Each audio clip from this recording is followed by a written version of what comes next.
Hello friends, வணக்கம். இன்றைக்கி ஒரு ஃபஸ்ட் கிளாஸான ஒரு ப்ளவுஸ் டிசைனில் திரும்ப உங்களை மீட் பண்ணுறேன். ரொம்ப ஈஸியான ஒரு ப்ளவுஸ் டிசைன்.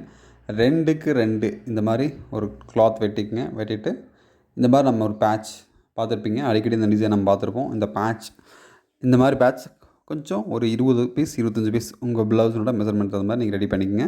அடுத்து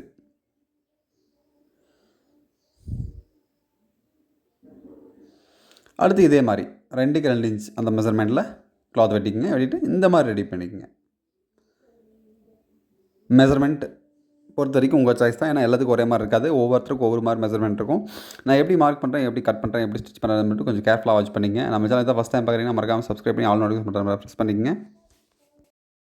பார்த்தீங்கன்னா இது வந்து நம்ம 2 மார்க் பண்ணியிருக்கோம்.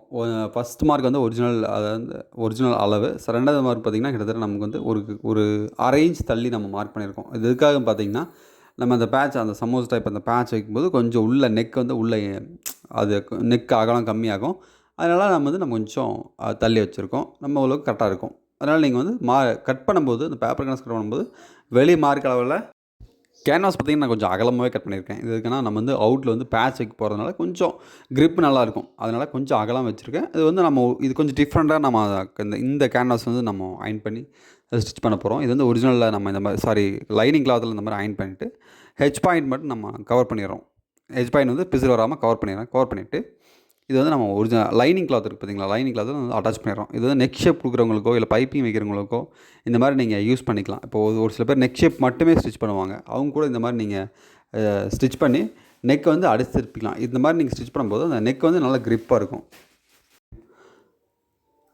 இது பார்த்திங்கன்னா நம்ம வந்து லைனிங் கிளாத்தையும் ஒரிஜினல் கிளாத்தையும் அடிச்சு திருப்பிட்டு அதுக்கப்புறம் நம்ம இந்த மாதிரி பண்ணலாம். பட் இருந்தாலும் வந்து நமக்கு ரொம்ப டைம் ரொம்ப அதிகமாகும். இந்த மாதிரி பண்ணும்போது கொஞ்சம் ரொம்ப டைம் சேவ் ஆகும். ஏன்னா இல்லைனா ஹெம்ப் பண்ணணும், உள்ளே வந்து ஹெம்ப் பண்ணுவாங்க. ஸோ அந்த மாதிரி பிரச்சனைலாம் அவாய்ட் பண்ணுறதுக்கு நம்ம இந்த மாதிரி பண்ணிக்கலாம். சிம்பிளாக நம்ம வந்து அடிச்சு திருப்பினா நம்ம ரொம்ப ஈஸியாக வேலை முடிஞ்சிடும். சேம் அதே ஃபார்முலா தான். நம்ம ஒரு காலேஜ் மட்டும் கிளாத்தை வெட்டிட்டு மற்ற கிளாத்தில் கட் பண்ணுறதுலாம் வந்துட்டு அந்த வளைவு பக்கத்தில் அங்கே கொஞ்சம் அந்த நம்ம ஃபஸ்ட் தையல் கட் ஆகாத மாதிரி அது தையல் போட்டுக்குங்க. அழகாக நீங்கள் மேலே அப்படியே அடிச்சு திருப்பிட்டு மேலே வந்து ஒரு தையல் மட்டும் போட்டுக்குங்க. கிரிப்புக்காக ஒரு தையல் போட்டுக்குங்க. இந்த தையல் போட்டோன்னே ஒரு டைம் நைட்டாக அயன் பண்ணிக்கங்க. அயன் பண்ணும்போது அந்த கொஞ்சம் சுருக்கம் அப்படி இருந்துச்சுன்னா கொஞ்சம் இப்போ நல்லா கிளியர். முடிஞ்ச வரைக்கும் நீங்கள் லைனிங் ப்ளவுஸ் இருந்தாலும் ஒரு டிசைன் ப்ளவுஸ் அந்த மாதிரி எது இருந்தாலுமே கொஞ்சம் அயன் பண்ணி ஸ்டிச் பண்ணும்போது கொஞ்சம் பெட்டராக இருக்கும். நீட்டாக ஃபினிஷிங் ரொம்ப ஃபஸ்ட் கிளாஸாக வந்துடும். அதனால் நீங்கள் அதை மட்டும் ஃபாலோ பண்ணுங்கள் எப்போவுமே. ஒரு சில பேர்லாம் பார்த்திங்கன்னா ஃப்ரண்ட்டே பார்த்திங்கன்னா அந்த 3 டாட் பிடிச்சி வச்சு கூட அயன் பண்ணுவாங்க. இதெல்லாம் அயன் பண்ணும்போது கொஞ்சம் நல்லா எந்த ஒரு பிரச்சனையும் இருக்காது. ரொம்ப நீட்டாக ஃபினிஷிங் ரொம்ப நீட்டாக இருக்கும். எப்பவுமே ஒரு ப்ளவுஸ் வந்து 2 டைம் 3 டைம் அயன் பண்ணணும். ஒரு டிசைன் ப்ளவுஸ் நீங்கள் ஸ்டிச் பண்ணுறீங்கன்னா ஃபஸ்ட்டு அந்த கிளாத்தில் எடுக்கும்போது நீங்கள் ஒரு டைம் அயன் பண்ணணும். அதுக்கப்புறம் ப்ளவுஸ் இந்த ஒரு சில இடத்துலலாம் ஸ்டிச் பண்ணும்போது நீங்கள் அயன் பண்ண வேண்டியதாக இருக்கும். ஃபினிஷிங் டைமில் இன்னொரு அயன் பண்ணணும். இந்த அயன் பண்ணும்போது ரொம்ப முக்கியம் எப்படின்னா, நீங்கள் ஃபஸ்ட் அந்த கிளாத் எடுக்கும்போது அயன் பண்ணாமல் விட்டிங்கன்னா கண்டிப்பாக சிங்கேஜ் ஆகும். ஃபஸ்ட் நம்ம எடுப்போம் இல்லையா, அப்போது. ஸோ அதனால் முடிஞ்ச வரைக்கும் ஃபஸ்ட்டு நீங்கள் ஒன் பை ஒன்னாக நீங்கள் வந்து பண்ணிட்டீங்கன்னா பெட்டராக இருக்கும். இது வந்து நான் ஃபஸ்ட் சொன்னதான். இந்த சமோஸ் டைப் இது எப்படி நான் ஸ்டிச் பண்ண சொல்லியிருப்பேன். ஸ்டிச் பண்ணி ஒன் பை ஒன்னாக நீங்கள் அப்படியே வச்சுட்டு வேண்டியதான். ஒரு கேப் ஒரு அரை இன்ச் கேப் அந்த மாதிரி ஒரே மாதிரி வர மாதிரி நீங்கள் ஸ்டிச் பண்ணிட்டே வந்துருக்கணும். இந்த பேட்ச் பார்த்திங்கன்னா நமக்கு வந்து கரெக்டாக ஒரே மாதிரி கொஞ்சம் டிஃப்ரெண்ட் கூட வரக்கூடாது. ஒரே மாதிரி நீட்டாக ஃபஸ்ட் கிளாஸ் வச்சுக்கணும். இந்த பேட்ச் பார்த்திங்கன்னா கீழே வந்து ஒரு மாதிரி இருக்க மாதிரி ஃபீல் ஆகும். அதுக்கு வந்து இப்போ நான் ஃபஸ்ட் டைம் அப்படிங்கிறதுனால உங்களுக்கு நான் சொல்லலை. செகண்ட் டைம் அடுத்த டைம் வரும்போது அந்த பிசர்லாம் எப்படி கவர் பண்ணணும், அந்த பிசர் தெரியாமல் எப்படி ஸ்டிச் பண்ணணும், அதெல்லாம் நான் உங்களுக்கு அடுத்த வீட்டில் சொல்கிறேன் தெளிவாக. இது வந்து உள்ளே நம்ம வைக்கிறனால உள்பாக்க வந்து அந்த எக்ஸ்ட்ரா அந்த இதெல்லாம் அப்படி தெரியும் பார்க்குறக்கு. அது கொஞ்சம் நீட்டாக இருக்காது. ஃபினிஷிங் கண்டிப்பாக இருக்காது. அது அந்த மாதிரிலாம் ஸ்டிச் பண்ணக்கூடாது. இருந்தாலுமே ஸோ இந்த டிசைன் வந்து நான் இது ஒரு டைம் உங்களுக்கு சொல்லிக் கொடுத்துட்றேன். அடுத்த டைம் வந்து அந்த பிசிறு தெரியாமல் நீட்டாக எவ்வளோ பர்ஃபெக்டாக நம்ம ஸ்டிச் பண்ணலாம் அப்படின்னு சொல்லிட்டு அடுத்த வர வீடியோவில் அடுத்தடுத்து வர வீடியோவில் நான் உங்களுக்கு சொல்லித்தரேன். சரிங்களா? இந்த மாதிரி நீங்கள் பேட்ச் வச்சுருங்க. வச்சுட்டு அடுத்து இந்த மாதிரி நீங்கள் வந்து ஒரு நல்லா கிராஸ் பயாஸில் வெட்டிக்கிங்க. கிளாத் நல்லா கிராஸை வெட்டிட்டு ஒரு 3 இன்ச் அளவுக்கு வெட்டிக்கிங்க. ஒரு பக்கம் ஒரு அரைஞ்சு மடித்தா கூட ஒரு 2 இன்ச் நமக்கு வந்து கிடைக்கும். 2 இன்ச் வேண்டாம், ஒரு இன்ச் கொஞ்சம் கழிச்சு வர மாதிரி நீங்கள் ஃபினிஷ் பண்ணிங்க.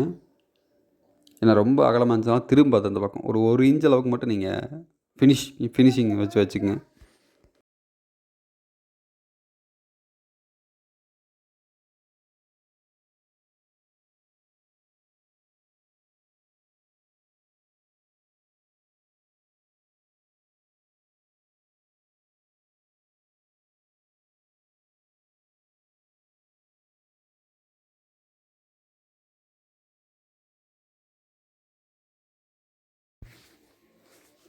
அழகாக மேலே நீங்கள் வந்து அப்படியே அழகாக பதிச்சிடலாம்.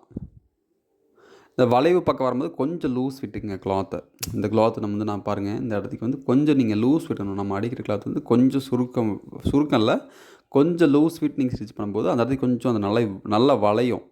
ரொம்ப நீங்கள் ஸ்ட்ரைட்டாக பிடிச்சி இழுத்து ஸ்டிச் பண்ணிட்டீங்கன்னா அந்த இடத்துக்குலாம் கண்டிப்பாக உங்களுக்கு வந்து பார்க்குறதுக்கு ஃபினிஷிங் இருக்காது.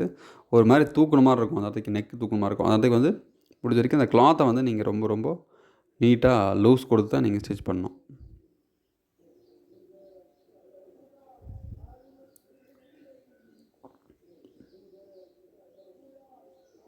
இப்போ பேசிட்டியா? இல்லைப்பா பேசிகிட்டு இருக்கேன்ப்பா. போதும். போதுமா? ஆமாம்.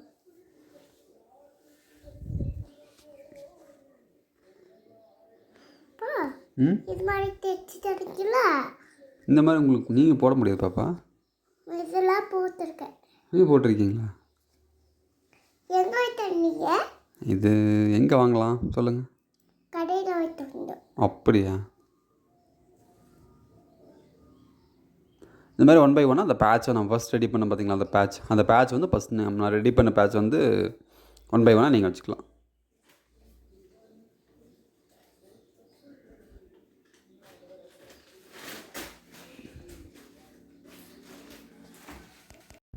ரொம்ப ரொம்ப ஒரு ஈஸியான டிசைன் இது. ரொம்ப அவ்வளோ ரிஸ்க்கெல்லாம் இருக்காது. ரொம்ப சிம்பிளாக நம்ம முடிச்சுக்கலாம். கீழே வந்து ஒரு பேட்ச் வைக்கிறோம், சென்டரில் வந்து ஒரு கிளாத்தில் ஒரு பேட்ச் வைக்கிறோம், அவுட்டில் வந்து இன்னொரு பேட்ச். மொத்தம் 3 விஷயம் தான் அதில் இருக்குது.